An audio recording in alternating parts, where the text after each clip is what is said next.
Hey guys, Jesse here, and today we got something quite different, as you can clearly see. Um, I think I've only ever done one other guitar-related video on this channel, so uh, yeah, this is going to be the second one. So this is a bit unusual for this channel, I guess. I mean, this channel doesn't really have too much consistency, honestly, but anyways, here we are. So basically, what we're going to do to this bass today is change the neck on it. So this right here is a Squier precision bass, despite what it might say on the headstock. Recently I've been getting back into music, playing more with my band, and I had originally bought this guy. This is a 2008 Squier Affinity. Well, that's what it started its life out as. And I bought it for the purpose of being kind of a beater bass, gigging bass, the bass I don't care about basically. But as you can see, it's got plenty of love on it, stickers and all that stuff. Sorry if that doesn't appeal to you, but I don't know. I've grown quite a fond attachment to this thing, and I've done quite a bit of upgrades to it. So one of the very first things I did to this thing was change the original neck. So like I said, this isn't, despite it saying Fender, this isn't the original neck that came on it. I bought this thing off of Reverb for something ridiculously cheap. I want to say 50 bucks plus like $20 in shipping. So like for 70 bucks, I got a full precision bass. That being said, the guy who sold it either, didn't take care of it or didn't set it up. I don't know which one, but the neck was like, you could do tech deck kick flips off of it. It was so bent. I tried to save it, but it just wasn't happening. So pretty much right away I replaced the neck with this. Now this isn't a Fender neck either. I got this neck off of eBay. The guy clearly said it was a Classic Vibe neck that he had relicked, but it was cheap. That's like the main reason why I got it. And Classic Vibe Squiers are pretty good, so I got it, and yeah, I mean, the relicking on it is okay, I guess. It's honestly kind of a bad job for a couple reasons. I mean, first off, he lacquered the whole thing. So he did all the relicking and then lacquered it, so it looks like preserved relicking. I don't know if you can see there, if I'm doing a good job of showing that off, but he even put like a cigarette burn there and then lacquered over it, so it's a little goofy, right? No big deal. The problem is I think when he lacquered it, he didn't quite protect all the parts on it, so the tuners and string tree, and yeah, these are all kind of gummy, but I kind of lived with it for years and years and years. So getting back into the band, I went to adjust it, and the truss rod in here just ain't doing too much anymore. So yeah, another neck replacement. It's not something you should need to do often, but with cheaper necks and stuff, it can be that way. Just to show you on the back how you can clearly tell if it's like a Squier that's been rebranded or something. Although I think some Fenders do this now too, I don't know, but this middle piece here is kind of a separate piece of wood that the truss rod lives in, and then they kind of build it around it. I don't know how that saves money, but I guess it does. But the problem is it makes the neck not as stable, which is why we're in this situation. So I just can't get the neck straight enough, basically. So yeah. Anyways, oh, and one more thing. He was clearly in here before and didn't have the right wrench. So that truss rod, Allen key, hex, nut, screw is really, really stripped out. So it was actually really hard for me to adjust this thing for playing recently. So anyways, I'm done talking about that. I have to show you other stuff. So went online and got myself a real Fender neck. This isn't a super luxurious one. It's one made in Indonesia. I think this is like a Player 2 neck, which I've messed around with in shops before, and I really, really like them, so that works for me. It's got a satin finish on the back, so a real quick neck, but then glossed on the front, so it's going to get that. I've been meaning to do this for a while, but we're also going to put a Hipshot Drop D tuner on the thing. This should just drop right in, I believe. And then finally, it still has the Squier little flimsy piece of metal they call a bridge underneath this cover. So I got myself a high mass Fender bridge. So basically, when I'm all done with this, the only thing that's going to be squire about is the body and the back plate to the neck, because I've even replaced the pickups at some point with Seymour Duncan. So yeah, I guess let's get started. All right, so strangely enough, I think we're actually going to start with the new neck and just drop in this new tuner here. It did come with the new bushing, which kind of worries me, but this is a brand new neck. Like you can tell, it still has the plastic and stuff on it. So I don't think we're going to need that bushing. We just got to pull that out and drop that in. I can't imagine it's going to be too much more than that. Will this screwdriver work? Yes, it will. So, yes, I don't know how many people here watch, know that I've been doing music for quite a while. I post more about it on my Instagram than anywhere else, but it's quite a involved hobby for me. I took a step away from it for about a year, but now we are back and hopefully making new music. I don't know what else to say about this particular project and this bass.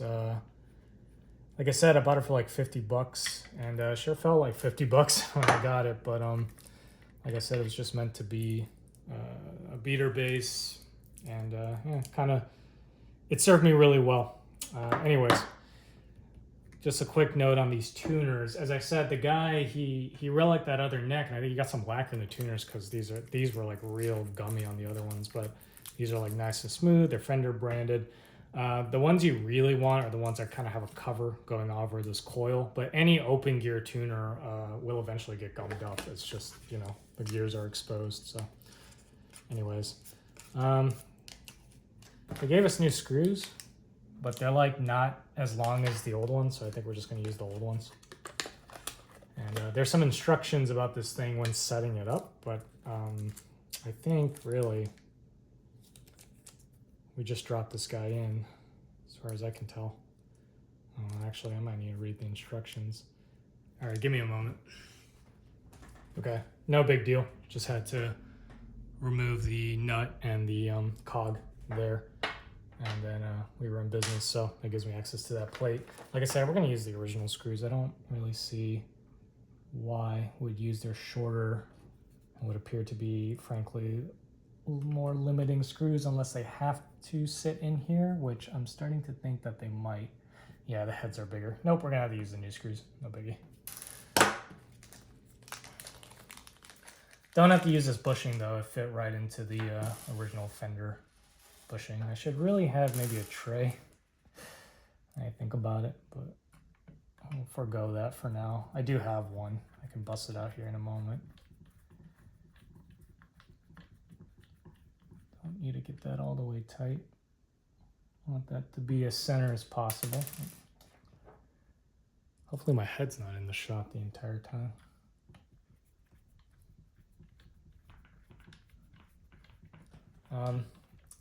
Yeah, my last band, we played mainly in, we played a half step down, so tuned to D sharp, but we've already got a song in this new band that goes to D, and I'm kind of tired of having to retune. Obviously this is for convenience. You don't need this, but it does make things a lot quicker, especially on stage.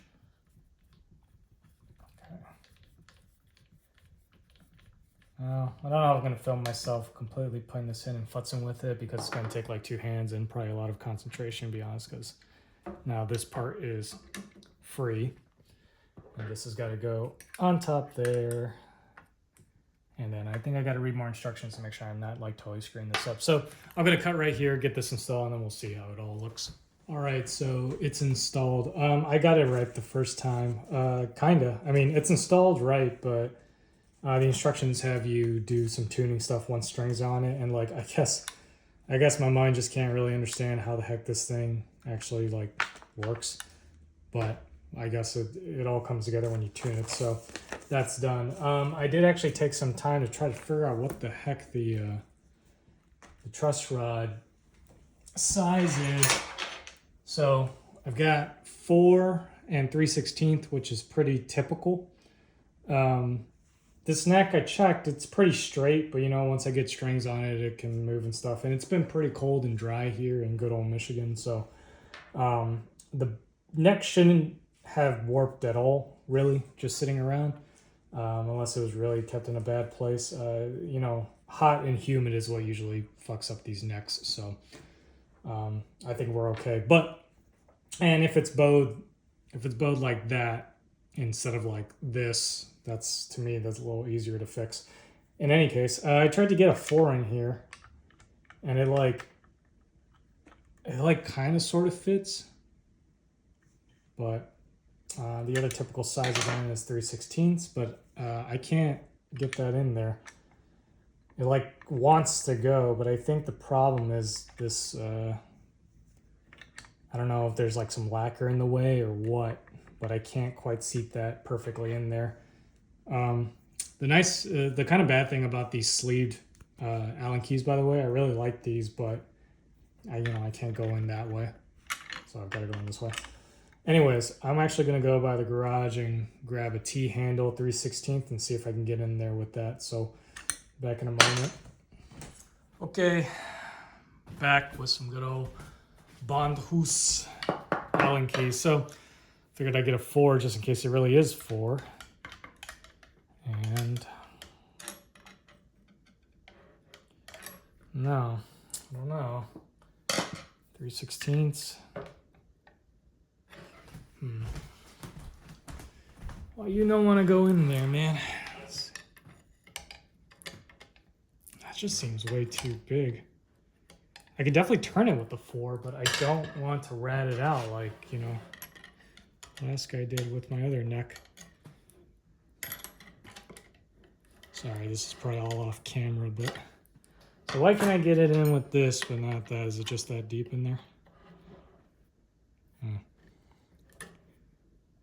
Flat ends on top, okay. Is this just too long? No, man. I don't know. You know, I might have to just worry about that later, but I really do want to find the right key for this. This really does seem to be the only one that wants to lock in there, but just not as securely as I'd like. I got one last thing. My Jazz Bass American-made Fender came with a tool to adjust its neck, and it's basically a T-handle, but it doesn't seem to be as long as my yellow one there, so it might play a little nicer. Yeah, see, that's not in there. Okay, damn, man, this is turning out to be a little more annoying than I thought. That's why I don't like the truss rod adjustment up here. I like it down here, and as long as Fender gives you a nice cutout in the pick guard to adjust it, it's not really an issue, but I don't know. I guess that's easier, cheaper. Well, so I tried my Fender tool. It's a 3/16 just with the smaller handle and like slightly shorter. But no dice. This is the only one that fits in even remotely close. I don't know. I cannot get a 3/16 in there. It's like even the hole itself is fighting me. So we're just gonna move on, and I will try my best not to strip out the Allen key in the neck. So sorry if I'm moving all around and the audio is getting all crazy, but we're gonna move back to the other bass, or to the bass itself, and start taking off some stuff there. Maybe handle the bridge, because that should be pretty easy. By the way, we're putting these on it. These are my favorite string for P basses. So anyways, let's get the strings off of it. I'm gonna take that off and place the bridge while we're here. I don't know why I'm doing it in this order. No real reason. Just kind of feels right. Alright. I just cut my strings, so if that bothers anyone, I'm sorry. This cover also did not come with the bass. I put this on because I thought it looked cool. And I think I might have put it on too tight. I don't even think these two screws match. Oh, that's a good sound. Yeah. Mary here, that's what I named this base. It's even got a name tag over here that's a little off screen. Started life as a blue Squire, like I said before, but it's a pretty bad blue, I'll be honest. Again, this was from 2008, so you know, Squires during that time were pretty bad. They were pretty bad, but you know, I kind of transferred over to the paint job. So the blue on this was like, it's just a bad paint job. I don't know what else to say about it. It's blue. Don't get me wrong. They got that part right. Snippy, snippy. Cutty, cutty. Those are off. These strings probably need to be changed anyways. So yeah, this bridge is a little chintzy little thing, as you can see. I don't know if my cover is actually going to fit back on there with the new high mass bridge because it's pretty beefy. Kind of annoying thing, it doesn't come with new screws. It does come with the adjustment Allen, so I will for sure have the right Allen key size for that. Anyways, let's get these strings out of the way completely. Let's get this little poor excuse for a bridge out of here. These are pretty bad, man. Especially if you have a, you know, Squire, obviously, that doesn't have string through. So for those of you who don't know or unfamiliar, your strings can either go through the body of the bass or guitar, I suppose, or through the bridge. And so the difference being, going through the body gives you more sustain, kind of gives you a rounder tone, etc. But stability is probably the better advantage to that. When it's going through the bridge, especially when it's thin, my hand's probably covering up this whole operation, but as thin as this, it doesn't stay in tune very often. And that's what I find with this guitar. Now, fortunately, I don't have to drill any new holes or anything. The new bridge should just stick right on there. Alright. You guys don't need to see me take out all these screws and put in the new one, so we're just going to cut to the new one being on there. Well, there it is on the base. It's a far, far beefier bridge, as you can see, so it's probably going to be really good. The bridge, the saddles as well, which are these things that, you know, the strings rest on, are also nicer and a little bit easier to adjust. One of these set screws was pulled all the way down. I don't know why, but it just was. But even adjusting those was nice. And of course, the intonation controls are all nice and housed in that part. Here's the old one. As you can see, a lot chintzier, very thin, just a bent piece of metal. I mean, these do the job, don't get me wrong. And if they're made out of a higher quality metal, then they're fine. They're serviceable. But like I said, it just means your guitar just kind of goes out of tune more often than not. I dropped all the saddles to the floor, so should be all right. I don't think my cover's going to fit on this anymore. Oh! I don't know. I like this vintage look, so we'll just hold on to that. And I got two big gaping holes, man. I also like to, when I'm playing pick style, as seldom as I do, I like to use that as a hand rest, so I'm not muting the strings, but alas, it's no possible no more. Anyways, we got more stickers, man. We gotta cover those up. Anyways, what's next? The neck comes off next. Let me clean up a little bit because I got strings in the way. Also, small piece of advice if anyone here is doing this themselves or something, keep a couple pieces of like your cut strings because they're good for poking and prodding and stuff. I learned a lot of this, by the way, from a channel called Dave's World of Fun Stuff. You should check him out. It's a grouchy old dude out of Toronto, Canada, but I like him. I was raised by a grouchy old dude, so, and I'm becoming a grouchy old dude, so you know, it's all good. Anyways, yeah, he's really good. He works on a bunch of basses, guitars, and he's always got good tips, and yeah, he does quality work. So yeah. Anyways, I'm gonna take the plate off. Like I said, this was a Squier plate. Still is a Squier plate. I just covered it up. Am I trying to avoid the fact of revealing I play a Squier over a Fender? Maybe a little. No, I'm not ashamed of it personally. I just don't really like the name Squier. I know it's a stupid, it might be a stupid reason, but I might actually set this flat. It might be a stupid reason, but the name Squier, just Squier, I don't know, I don't like it. I don't like it. It's a dumb reason, but it's just kind of weird because the Squire is like the guy who holds the swords for the knight or the lord, right? Like he's not the hero in the story, or even he plays an important role. You know, maybe it's fitting for bass players. You're there to help mainly. Anyways, I think when I installed this neck the first time, I needed shims because, and I don't know if it was because of the body or the neck. Could have been both, really. And it wasn't even. It needed a little bit of help. The shims I would have in there, though, would be wood, so I can reuse them, but, you know, if I need more, I might have to go out to the garage and strip some pieces of wood or something. I don't know. We shall find out soon.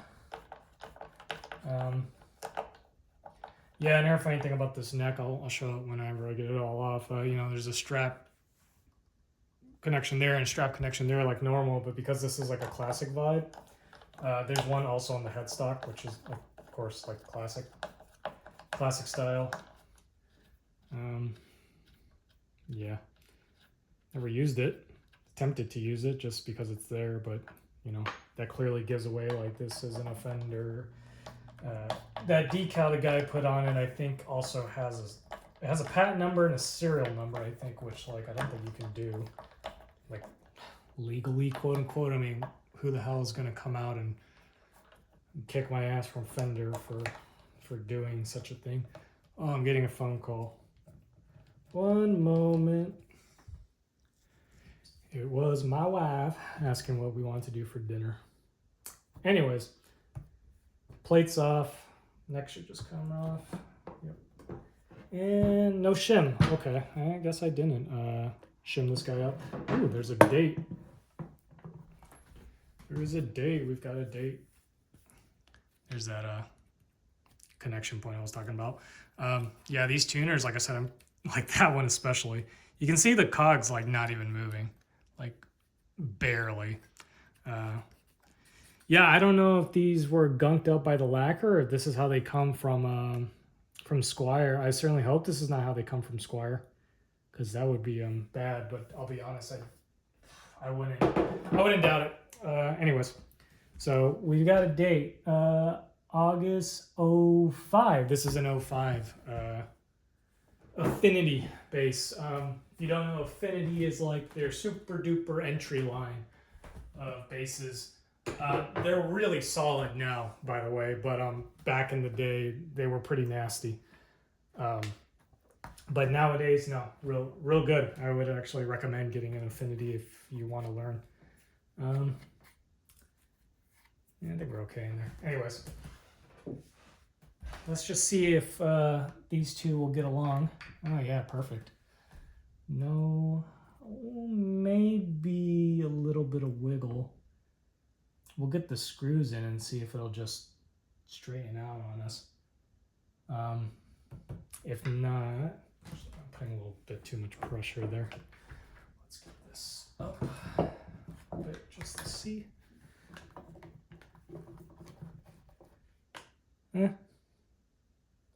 See if the screw holes match up. And if it does, the neck will be on it next time, on the next cut. Let's just say that. Well, I got the neck on there, but I think we might have a problem. I think I'm gonna need a shim to dig in the trash for a string here. But yeah, there's a nice gap right here at the top. So meaning the string sits in there, it's gonna kind of do this. Yeah, that's not good. we're gonna need a shim on this side, so I'm gonna have to take the neck off and put something there. Problem is, do I have any? Yeah, you know what? I'm gonna open up this bag of strings here and pull out the E string so I could just kind of string it through there and see how it lays across. Oh, that's nice. The rip didn't work. These little crappy scissors will come in handy. Hey, they did. I'm gonna keep them around for something. All right, let's see. Ooh, candy. Just kidding. Don't eat that. E string. This guy here. Oh man, it was a pain to get this neck on. By the way, it was not a perfect fit. It never really is. Even with that classic vibe thing, I had to fight it. But this was like really bad, I have to say. This gonna sound great. Okay, so is that? Oh wait, is that not the string hole? No, that is. Okay. Let's see. Just lay that in the nut. Yeah, you might be able to see actually if I tilt it this way that the E string isn't quite between these two poles. The magnetic nature of them is kind of pulling it one way, but that's a bit of a problem. The neck got to come towards me, so I'll get this off. And man, do I have a shim of some sort? I'm sure I can find something. Okay. You know, what you usually want to use for a shim is something real solid, like a wood veneer or something like that. You don't want to use paper. Cardboard isn't great either. You want to use like thin strips of wood, but like those can be somewhat hard to come by. I'm considering using popsicle sticks. That's like typically my usual shim of choice, but you know, they might be a little too thick. Because they don't gotta come over much. It doesn't have to come that whole distance where the gap is. So anyways, let me go look around. Okay, it turns out I had a pretty good selection of shims. So popsicle sticks, of course. I've got these thin pieces that I've ripped from other projects. So these fit in there pretty nicely, as you can see. But I don't know how much it's going to take. Maybe that's enough. Hard to say. I think it's going to need a popsicle stick. But basically I'm going to loosen this and then kind of like, you know, kind of scoot it towards me and shim it on the other side. And then hopefully that'll get into place. I'm going to do that off camera, honestly, just because it's going to be loud. I'm going to be using that. It's a lot of trial and error. You know, you just take it off, you shim it, you put it back together, you see if the string looks okay, and then you just rinse and repeat until you get it right. Luckily, it's flat against this, like it's bolted on tight. Luckily, it's even. I don't have to put a shim underneath it to tilt it, and you can just tell if you kind of compare that like line where the fingerboard is against something flat like the pick guard, or even like the small contour of the Boss body. So yeah, let me figure out this shim thing, and then strings, the neck, the action, and then pickup height, and we're just gonna do all that. So we gotta figure out the Hipshot tuner, figure out how the hell to set that thing up. So yep, here we go. Okay, I think I found a winner. My thinnest shim, so thin I could cut it with scissors. And I put it on this side, but I don't know if we're quite done. I've got two strings here now, and they don't quite pass between the pickups like I really want them to, but they're even here. I take a measurement. From there to there is like about 18 thou, and from here it's about 17. I could probably improve that a little bit. The problem, what's annoying is it's got to come towards me, right? But there's like no, show you, there's no meat here for me to shim. I've got to shim right here. So I can do that, but now I'm tilting it this way, right? Because I'm pushing it like that. So I'm gonna have to loosen this and then maybe just like mechanically pull this part, like rotate it towards me and then screw it in. And hopefully that'll get what I need. Because if not, the strings are gonna go all crooked. Like if this is the headstock and this is the bridge, instead of going straight, it's gonna go like that way. So yeah, I'm gonna do that, and once I'm happy with it, I'll just skip to me working on the neck and the tuners, etc. So I think I got it just about as good as I'm gonna get it. I had to kind of sling this thing over my shoulder and put pressure on it to mechanically help it straighten out, but it's not perfect still. There's still a bit of unevenness, especially up by the first fret, but it is gonna have to be what it is, I think. Plus it wasn't perfect before and it played just fine. So what we're gonna do is I'm gonna oil that fingerboard a little bit because it's a little dry.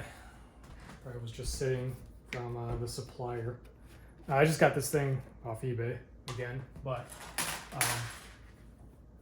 it was just like a parts wholesaler. So it was a brand new neck. I don't know if they just get guitars and tear them apart and sell them part by part or what, but whatever the case, that's how I got it. I like to use Murphy's oil soap just for cleaning and general oiling. I know there's, people that like to use linseed oil and tongue oil and other stuff. I don't think it matters too much what oil you use.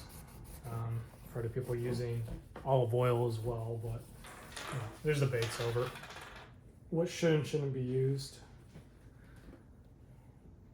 And I find that this Murphy's oil soap works just fine. It cleans it as well at the same time as a soap, obviously. Anyways, just wipe that on. It's brand new, so the frets don't need to be cleaned or anything. They're really thin frets. I think they're thinner than this classic Vibe. I don't know, they might be the same.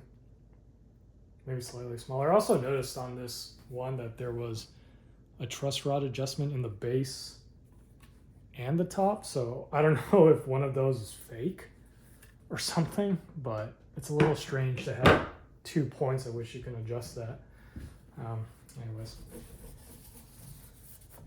I think this fretboard is a Indian Laurel, or is an Indian Laurel, and then the old classic Vibe over there was actually rosewood. I mean, can you honestly tell the difference? This is darker, obviously, but the grain is quite similar. I don't know. Some people say it helps playability, etc., but who knows? Anyways, I know what makes a difference is if this is finished and not just the bare wood. That does make a difference. But anyways, yeah, this is pretty dry. You can feel it. So I might do another round of that, let it soak a bit. Then do strings and all the setup that comes with strings. And I think we'll be good to go to plug it in and try it and turn it on. Gonna do intonation and then, the next setup, etc. But it should be really easy with the new bridge. Of course, like I said, this is brand new, so it's not even dirty. I know this looks disgusting, but none of that is from this guitar or this neck. So let me put my strings on it. I haven't even taken off the plastic on the tuners. Oh, it's like the really shrink wrap stuff. Oh, why would they do this? There we go. Oh wow. Gotta get fingerprints on that so it matches the hip shot. Anyways, we'll see strings on this after the cut. You have strings, so yeah, this is definitely a new neck. You could hear it creaking and groaning as I was putting tension on the string, so I wasn't happy per se. But strings are on there, so we can check the neck And I forgot my capo. 1 second. Okay, got my capo. Just wondering, I was wondering, it's hooked up to this tuner. This is like a super duper accurate tuner, so that way I can do the intonation, etc. So anyways, I can already tell that the strings are trying to take off into space, so the neck will definitely need some adjusting, but let's see where we're at. Capo on the 1st fret. There's my feeler gauge. Let's see. We like 12th thou, which is this one, and I like to do it in playing position.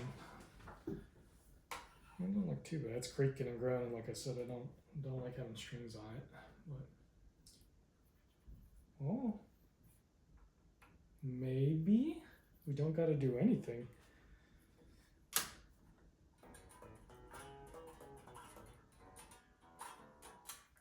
It plays pretty good already. The strings do seem a little.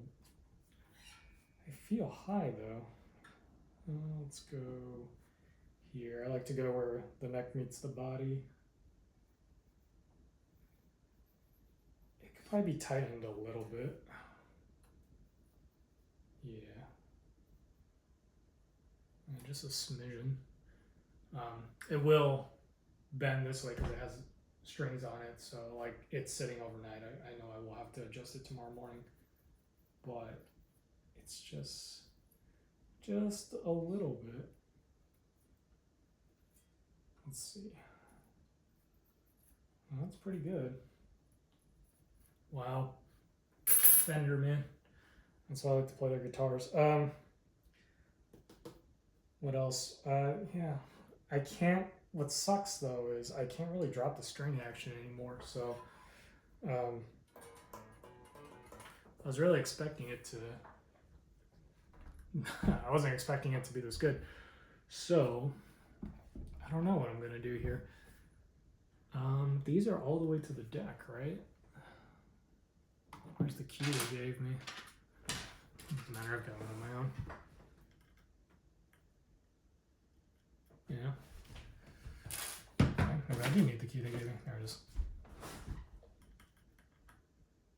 Yeah, those are like backed all the way out. Still gonna need to intonate it and stuff, but that one could come down. I have a ruler to actually check this string action, but it just already looks high to me. But I also thought the neck was bent, so let's see. My ruler, no capo, and we measure at. Some people like the 12th fret. Oh, see, that's like. Yeah, see, that's like way too high. That's like 8th thou. That is like 10th thou. So what can I do here? I'll have to tighten the neck. There's nothing else I can't drop that string action anymore. That sucks. I guess the you know what? The other thing I can do is shim the neck. Put a shim underneath. Yeah, because if it's going like this, I want to bring it that way. It's the string action here. Like way lower. way lower. It's not gonna have any string buzz, that's for sure. But this is like unplayable down here. Okay. I'm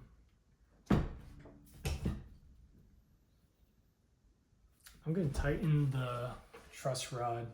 I'm not gonna get that string now. I'm gonna have to shim it. There's just no other way. That's just way too high, man. Let me think. Okay, moment of truth. I put a shim on the bridge side. So now we're kind of going this way. And we're gonna see, ideally, the string action should actually be kind of messed up. And it looks like it is messed up. Perfect. It's way too low now, but that's good because that means I can actually adjust the bridge, because it's all the way to the ground. One thing you got to check though is the neck, because I suspect the neck will now need an actual adjustment, but if we're lucky you don't. Hey man, dreams really do come true.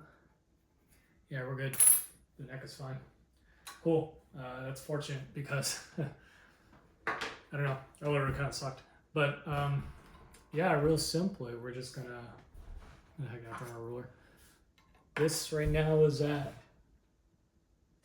the G-string might actually fine. It's at 5 thou, so I wouldn't even touch that. But the rest of these are like at 3-ish. That one's at like 2. That one's at 3. So I'm gonna raise those up until I like the string action, retune it, and etc. etc. I almost broke the E string. I don't know what it is. I just always tend to tune right past E. I think it's just because it's so low. And then pickup height, we'll see. We'll see if we actually want to do that, to be honest. It's got to be done. It's just, I don't find it, my cats are fighting. I don't find it as important on a cheaper bass, although the pickups are more expensive. They're Seymour Duncan, like, I think I mentioned it earlier, but they're Seymour Duncan, like, Hot Shot 2s or something, so they're kind of loud. We need to put a sticker there and a sticker here, you know, the most important thing. So let me get that action set up. Again, these saddles are to the ground and we want to come up, so we tighten these little set screws until we get what we want. We make sure to tune in between, and then that's it. So that's the next step. I guess I'll film that. Why not? Use the super duper zoomed in vision, but you know, it's the best way to get in there. We're gonna find the right one. That's the right one. Okay. So what we got to do? We're gonna do the E string. I like to measure my string action at the 12th fret. Some guys like to go all the way up to like the 17th one, right up to the body. I don't know if it makes too much of a difference. I mean, you're playing higher than the 17th fret usually on bass, but you know, sometimes you go a bit higher. You should do this in playing position, but for the camera I'll do it here. So I'm at 3 thou. I like my string action around like between 5 and 6. So take this and we do a full turn.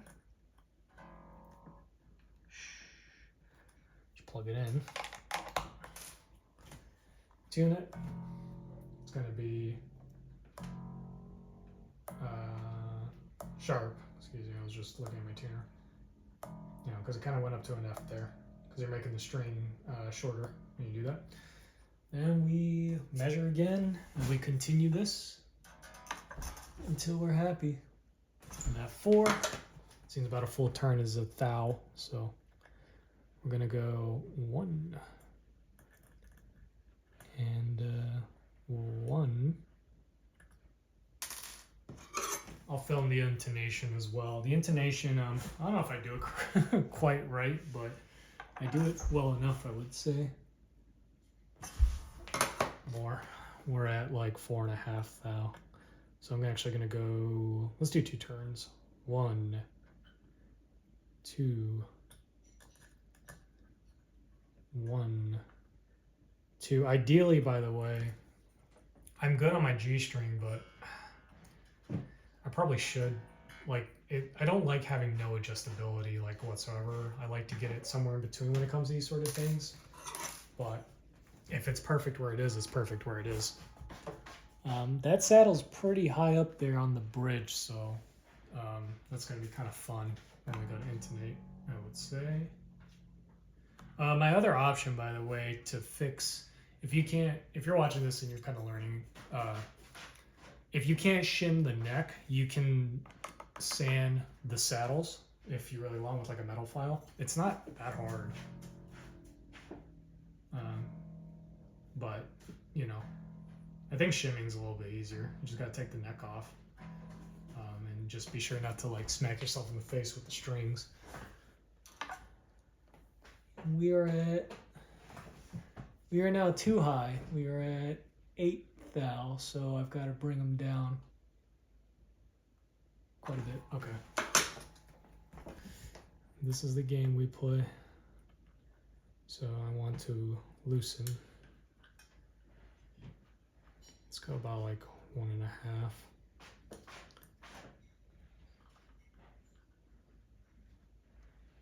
There-ish. Just gotta check if they're similar. No, I should need to tune up. Yep. Sorry, one of my cats is using the litter box.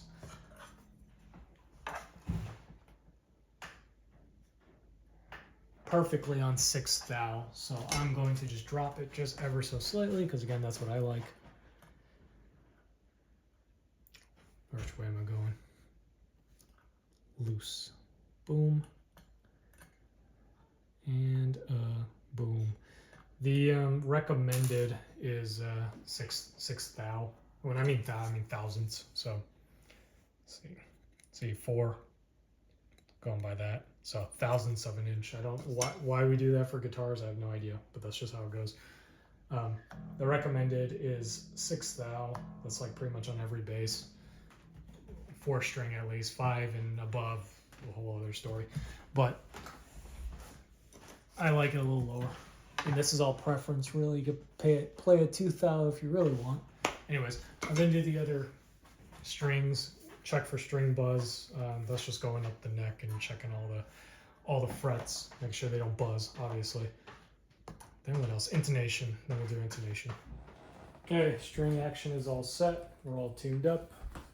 If you want to see the tuner there. It's a stroke tuner, so basically you want that rotating ring to stop moving. My E string is slightly sharp. It's never going to get completely and utterly still, but you know, that's about as close as you're going to get. Anyways, I also got stickers. Like I said, it's the most important part. We gotta figure that out. But intonation time. So I haven't tried this yet.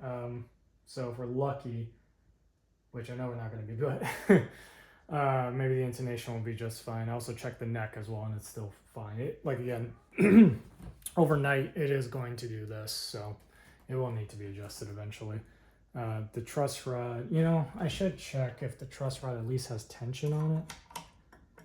Because, yeah, it does. Because if you just do this and then there's no tension, you go to put tension on it, then you wreck a bunch of stuff, basically. But, yeah, you can't see it from there. Maybe you can, but there's a lot of space here and not as much space here.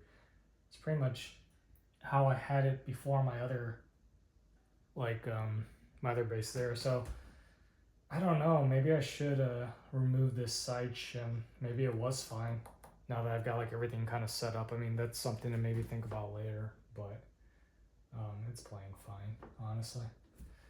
Because it's not, no, it's definitely not center. You can actually tell the strings, the dots here should be right between these two strings, and they're not. So you know what? I am going to fix that real quick.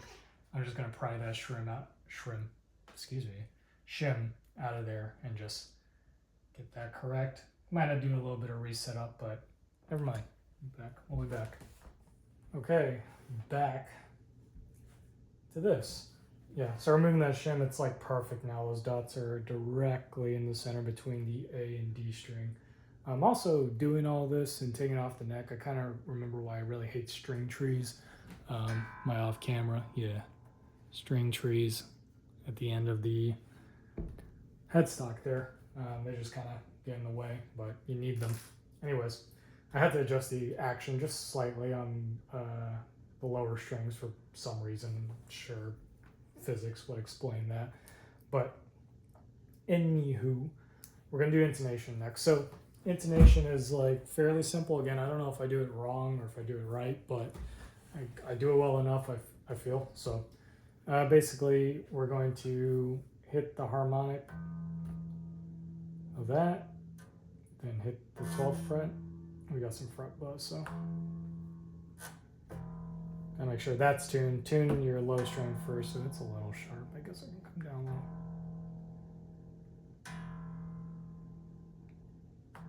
Come down, come on. The neck is also fine as far as I can tell.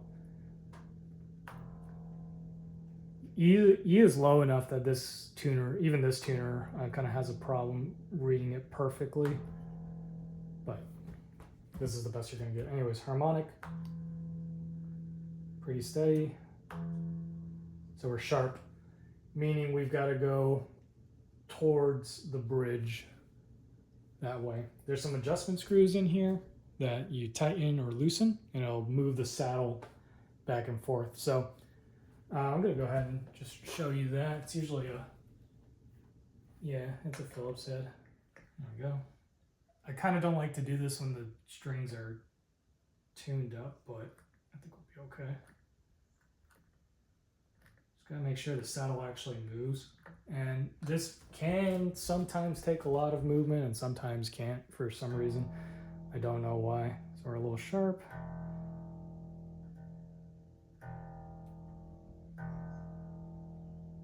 Tune there. That's good enough.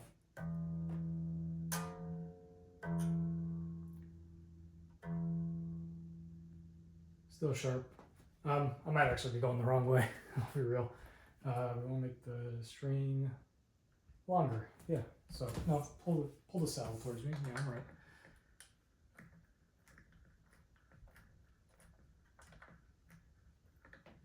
The reason why I like to loosen the strings is sometimes the tension of the string can keep the saddle down and won't force it to move. And then once you lower the string, the spring will just shoot the saddle that way. And when you're playing and you go out of tune, it might do that anyway. So I'm actually going to detune a little bit just to get the pressure off of there. See if it moves at all.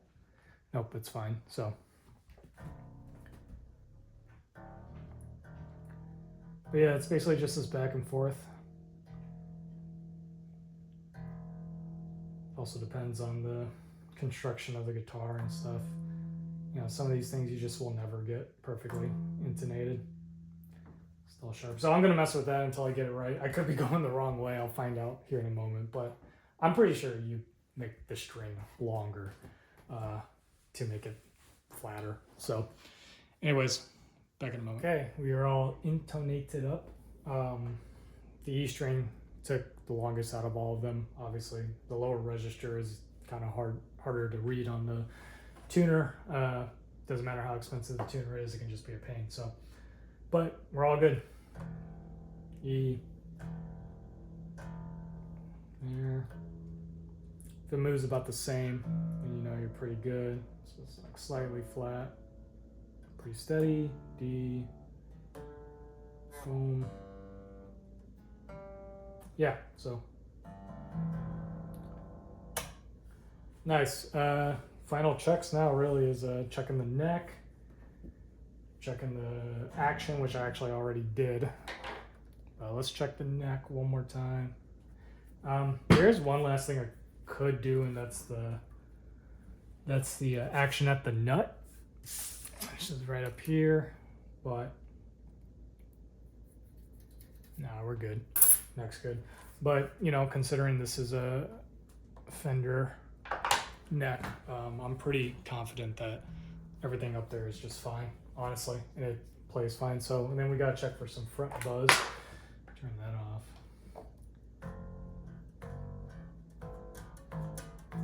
Check every fret.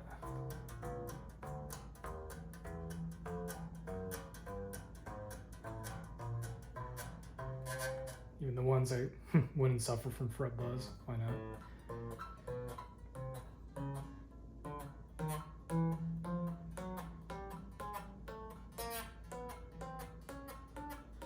Some of that buzzing you heard was me lifting off the fret a little early, but no, we're good, man.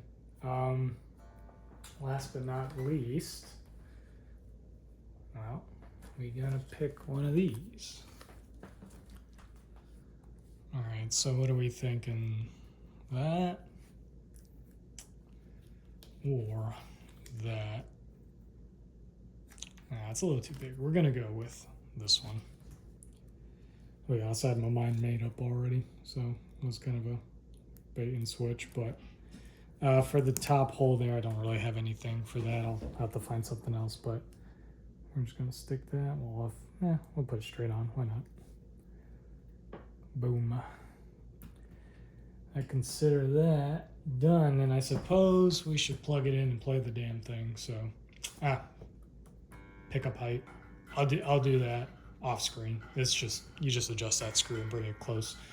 You want a 2.5 mil from there, and then like a little closer there. So, yeah, you will see me next to my amp here in a moment. All right, here we are in the dungeon, I suppose, otherwise known as the basement. So I'm a little nervous. I've never played on camera. I mean, I've played on stage and stuff, but I don't know. I feel inadequate compared to other amazing bassists on YouTube, but doesn't matter. So first off, I did this mainly for playability. We'll find out if it sounds any different. I don't think it will, but who knows. But immediately it already feels better. I mean, the neck is nice and satin, it's quick, it's got a nice shape. I figured out the drop D tuner, and by some miracle, me futzing with it while installing it, I perfectly got it correct. I didn't touch it. So E, D. And I checked with the tuner and everything, and yeah, it was just like perfect the first go. So lucky me. But yeah.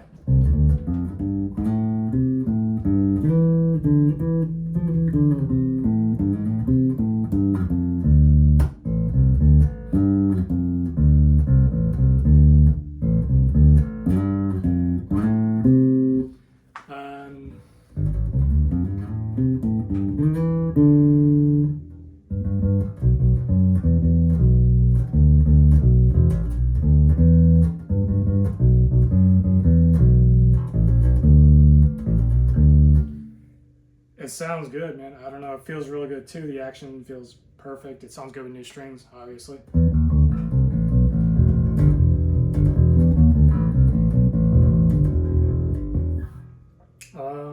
What else is there to say? Really, it works.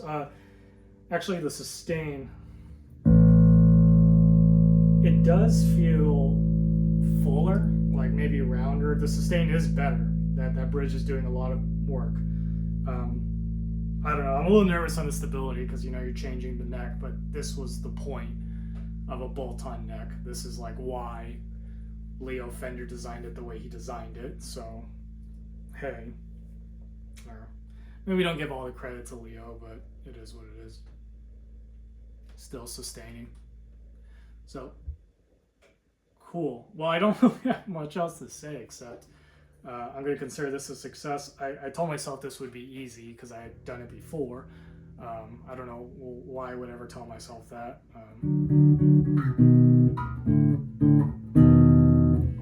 Yeah, sounds good. I don't know.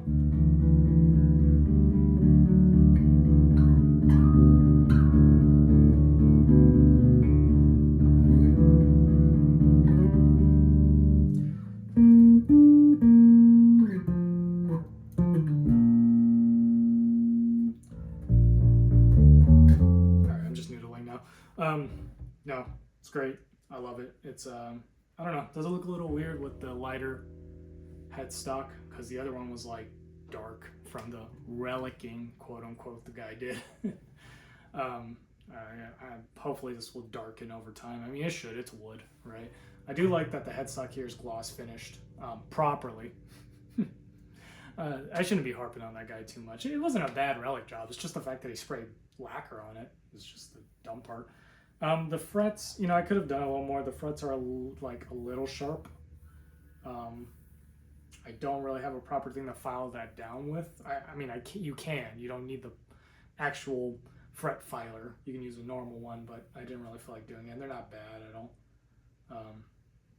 Yeah, they're fine, but.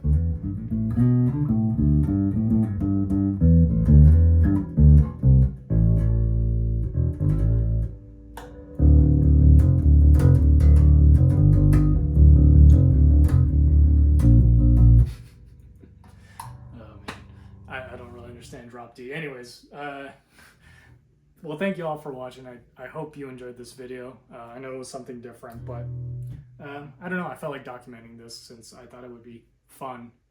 I mean, it was, but it was kind of a pain, not gonna lie. Anyways, thank you all for watching. I'll catch you all next time. Bye-bye.